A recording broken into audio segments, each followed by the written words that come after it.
Good day everyone! So for today's video, we will tackle about the story of Tuwaang, the epiko ng Bagubo, submitted by me as a Balbalansag. So, let's start! From the start of the story, Tuwaang received a message of invitation from the wind saying that he should attend the long-awaited wedding of the dalaga ng Munawon. Last to come was the groom, the binata ng Sakadna who was with his 100 well-trained men. As soon as he arrived, the groom ordered all his men to drive away the guests who should not be there or those uninvited guests. Insulted, Tuwaang told the groom that they, the guests, were all pulang dahon, which meant heroes. In short time, the ceremony started with the guests being offered several precious things that they should top with what they had. Two were left for the groom, but the binata ng Sakadna admitted that he didn't have a gold float and a gold guitar to top what were left. Then she sat beside Tuwaang, that put the groom in a very embarrassing situation. Fight me to death. Tuwaang slowly stood to accept the challenge, but the beautiful bride held his hand.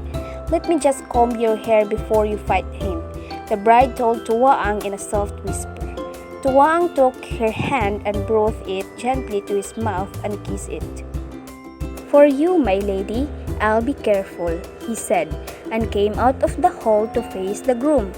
The groom hurled a big stone at Tuwaang, but the stone turned into dust before it hit him. The groom grabbed Tuwaang and threw him heavily on the ground.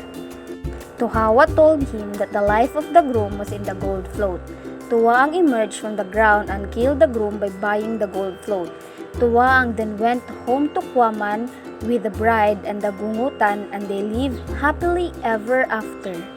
The moral lesson of the story of Tuwaang attends a wedding is that at times it is stupidity to fall in love. When Tuwaang and the groom get fight and Tuwaang ends up marrying the bride. The characters: Tuwaang, the main character.